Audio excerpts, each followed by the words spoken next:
Hello and welcome back to our series called Mysteries in the Book of Revelation.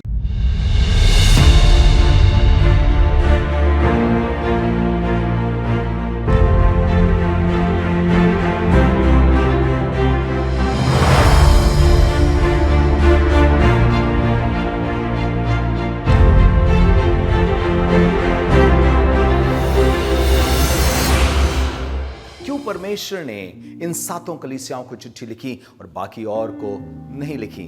सच तो यह है, सात कलीसियाओं को एक एग्जाम्पल बना करके परमेश्वर ने सभी कलीसियाओं को जो कभी भी विश्व में बनेंगी उन तक को यह संदेश दिया है। और आज का जो हमारा संदेश है वो परगमुस की यानी परगमम की कलीसिया के विषय में है। कुछ यूं लिखा है प्रकाशित वाक्य उसका 2 अध्याय उसके 12वें पद से, पिरगमुन की कलीसिया के दूत को यह लिख, जिसके पास 2 धारी और तेज तलवार है, वो ये कहता है।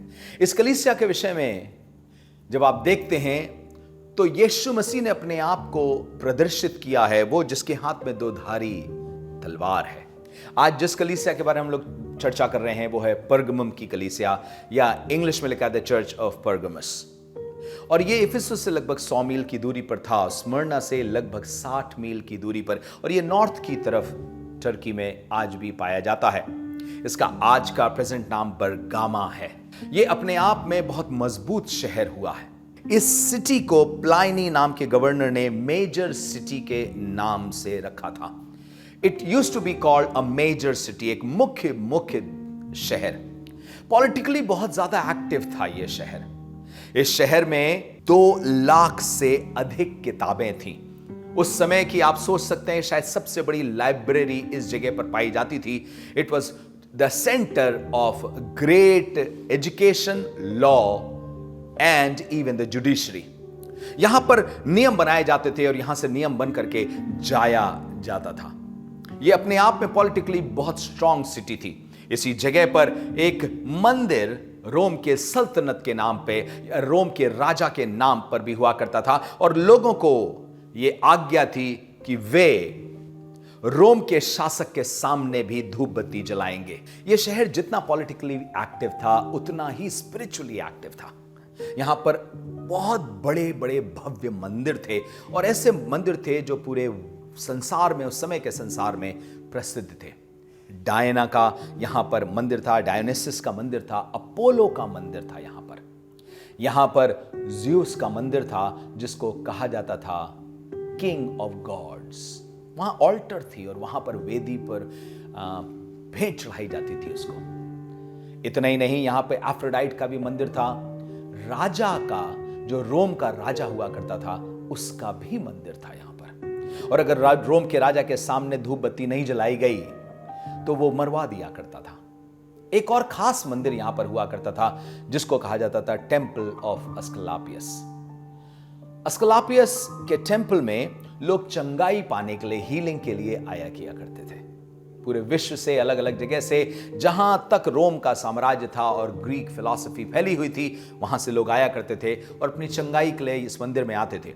इस मंदिर की खास बात थी कि इस मंदिर में 2 तरीके से चंगाइयां लोग करते थे, और वो ये था कि या तो सांप जो वहां पे रहते थे, सांप के बीच में लोग सो जाते थे और सांप आते थे और उनके ऊपर लौट करके चले जाते थे, और जिसके ऊपर से सांप रेंग करके चला गया, कहा जाता था कि उसकी बीमारियां ठीक हो गईं। और इतना ही नहीं, ऐसा भी था कि जो उस मंदिर का मुख्य देव था, वो रात में सपने में आकर के उनको बताया करता था कौन सी जगह क्या बीमारी है और वो कैसे ठीक हो जाएगी। और इस कारण यह शहर अपने आप में बहुत ही ज्यादा प्रसिद्ध होता चला जा रहा था। यहूदियों का एक सिनेगॉग भी था और वहां पर आराधना होती थी, पर यह यहूदी मंदिर जो था या सिनेगॉग, ये मसीही कलीसिया के बहुत ज्यादा विरोध में रहा करता था। आगे आप उसको देखेंगे। यीशु मसीह ने अपने आप को जिस तरह से प्रदर्शित किया वो कुछ यूं था। यीशु मसीह ने अपने आप को यहां पर प्रदर्शित किया, वो जिसके हाथ में तेज और 2 धारी तलवार है। आपको मालूम है तेज और 2 धारी तलवार के पीछे उद्देश्य क्या है? 16वें पद में फिर से एक तलवार का जिक्र है। क्या लिखा है? अतः मन फिरा, नहीं तो मैं तेरे पास शीघ्र ही आकर अपने मुख की तलवार से उनके साथ लड़ूंगा। कुछ लोगों से लड़ने की बात कर रहा है जो एक कॉम्प्रोमाइज जीवन को जीना शुरू कर चुके थे। उसने कहा अपने मुख की तलवार से लड़ूंगा।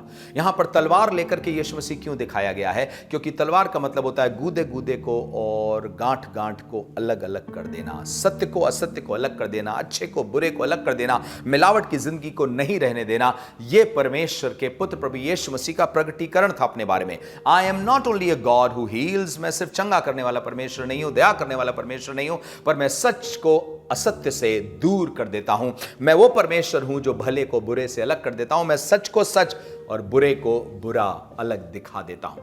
और इस कलीसिया की एक खास आवश्यकता भी यही थी। आप देखेंगे कुछ यूं लिखा हुआ है इस कलीसिया के बारे में। 13वें पद से लिखा, मैं जानता हूं कि तू जहां रहता है जहां शैतान का सिंहासन है। यह बात क्यों बोली गई जहां शैतान का सिंहासन है? जो पॉलिटिकल सिचुएशन थी वहां की, जो स्पिरिचुअल सिचुएशन थी और जो जूइश लोगों का इनके विरोध में उपद्रव था, यह अपने आप में बहुत भयंकर था। इसलिए कहा जाता था कि तू वहां रहता है जहां शैतान का सिंहासन है। It is not that you just have a temple but you have a throne of the devil in that place। इसका मतलब यह नहीं कि वाकई में कोई थ्रोन था, पर इसका मतलब यह है कि शत्रु की प्रभुता वहां पर बहुत ज्यादा दिखाई दे रही है, चाहे वो पॉलिटिकल अरीना में देखें, चाहे स्पिरिचुअल अरीना में देखें, और चाहे आप वैसे किसी अरीना में देखें।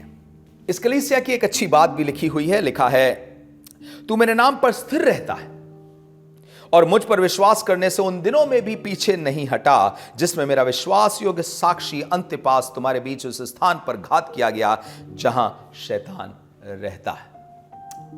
बहुत कुछ तो अंतिपास के बारे में नहीं लिखा है, पर जो लिखा है वो मैं आपको बता रहा हूं कि एक ट्रेडिशन अंतिपास के बारे में बताया जाता है कि अंतिपास एक प्रमुख अगुआ या बिशप के रूप में परगमुम की कलीसिया में था, और उसके विषय में यह बात राजा से कही गई, रोम के राजा से कही गई कि अंतिपास की प्रार्थनाएं जो चंगाई होती है टेंपल ऑफ अस्कलापियस में, उन शक्तियों को उसकी प्रार्थनाएं रोक देती हैं और इसलिए हमें अंतिपास का कुछ करना पड़ेगा, नहीं तो वो उन चंगाइयों को होने नहीं देगा। उसकी प्रार्थनाएं उन आत्माओं को जो चंगाइयां करती हैं, हमारे देव की आत्माओं को रोक देती हैं। और इसलिए ट्रेडिशंस ऐसे बताते हैं कि अंतिपास के पास राजा ने कहला भेजा कि या तो तुम मेरे सामने झुक जाओ और तुम ये प्रार्थना छोड़ दो, नहीं तो तुम्हें मौत के घाट उतार दिया जाएगा। और बाइबल यहां बताती है कि अंतिपास को मौत के घाट उतार दिया गया था। इसका मतलब यह उसने प्रार्थना करना नहीं छोड़ा था। यह वो शहर था। कलीसिया विश्वास में है, मजबूत है, पर प्रॉब्लम भी है। परमेश्वर आपके विश्वास को देखता है, आपकी धीरज को देखता है, लेकिन आपके वहीं पर समस्याओं को भी देखता है। और इसीलिए कह रहा है वो दोधारी और तेज तलवार लिए हुए, उसे मालूम है क्या अच्छा है और क्या बुरा है। He is appreciating the good in you, but at the same time he is trying to cut off the evil from you. आपके अच्छे को सराहना दे रहा है और आपके बुरे को आपसे हटा देना मांग रहा है। क्या था बुरा? पढ़ते हैं।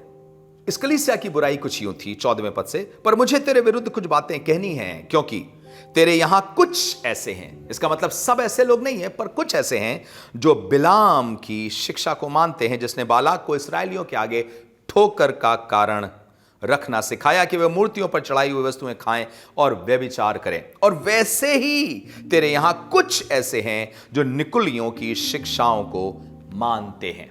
बालाम की शिक्षा के बारे में आप अच्छी तरह से जान सकते हैं। बालाम की शिक्षा किसी से छिपी नहीं है। आप जब गिनती 22वां अध्याय पढ़ते हैं, उसके 24वें अध्याय को पढ़ते हैं, 25वें अध्याय के पहले पद, 31वें अध्याय के 16 पद पे, तो आपको पता चलेगा बालाम के जब मुंह से परमेश्वर ने गलत श्राप निकलने नहीं दिया, तो बालाम ने चालाकी से इसराइलियों को मूर्ति पूजा और व्यभिचार में फंसा दिया था, झूठी शिक्षा दे करके, गलत शिक्षा दे करके।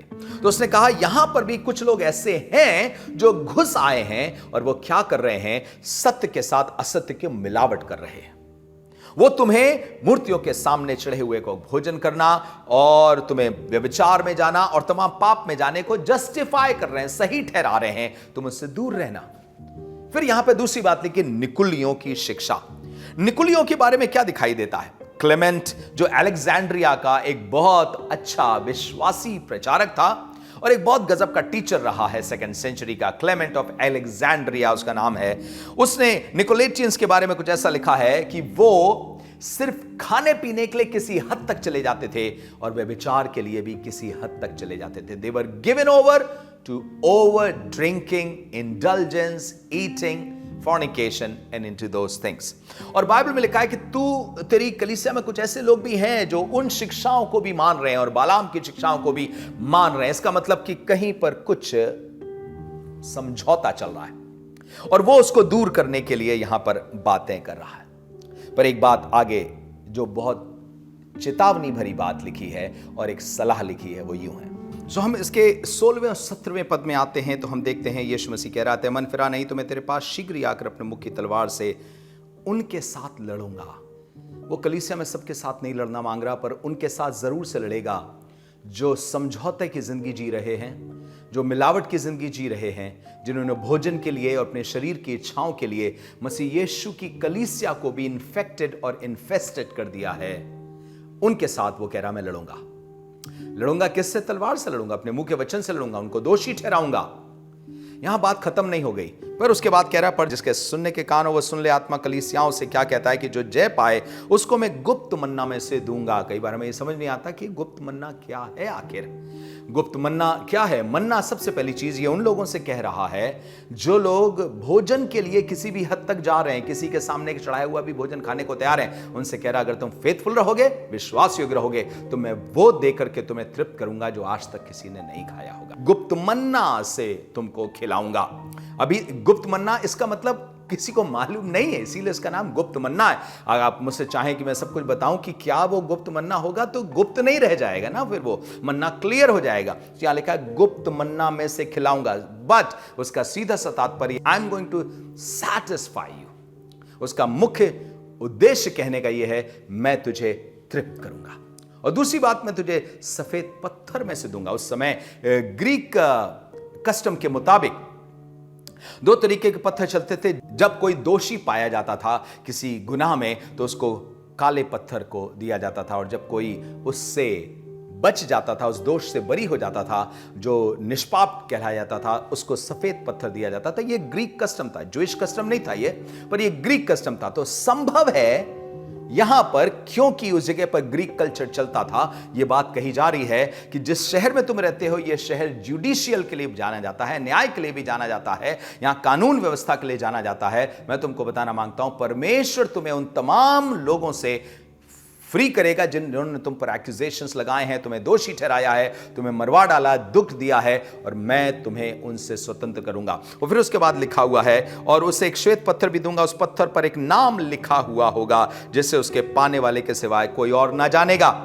मैं जानता हूं आपका मन कर रहा है कि मैं आपको बताऊं कि क्या लिखा होगा उस पर। यहां लिखा है एक नाम जिससे उसके पाने वाले के सिवा कोई नहीं जानेगा। सो मैं कैसे जान सकता हूं? और मैं कोशिश भी नहीं करूंगा कि आपको बताऊं, बस इतना बताना चाहता हूं कि जूइश कस्टम के मुताबिक जब कभी कोई किसी परिवार में अडॉप्ट किया जाता था, जिस खानदान में लिया जाता था, वो खानदान के नाम को लेकर के चला करता था। हमारे लिए सबसे बड़ा नाम उद्धारकर्ता यीशु मसीह का नाम है। हम उसके नाम से जुड़ गए हैं, और एक नाम हमें देगा, एक नाम हमें देगा, हमें कुछ नामों से पुकारेगा, जो अद्भुत नाम होगा, जो एक तरीके से कहा जाए कि वो मेरे लिए होगा और मुझे उससे जोड़ने वाला नाम होगा। ये उन लोगों के लिए होगा जो जय पाए। मेरी प्रार्थना है कि आप प्रभु यीशु मसीह में स्थिर बने रहें, मिलावट की जिंदगी से, समझौते की जिंदगी से, और उस जिंदगी से भी कि ये भी चलता है और ये भी चलता है, धार्मिकता भी चलती है, धार्मिकता भी चलती है, इससे निकल आए, क्योंकि ये कलीसिया उसी समस्या से होकर जा रही थी। और दुख की बात यह है, उसी कलीसिया के लोग ही ऐसी शिक्षाएं दे रहे थे।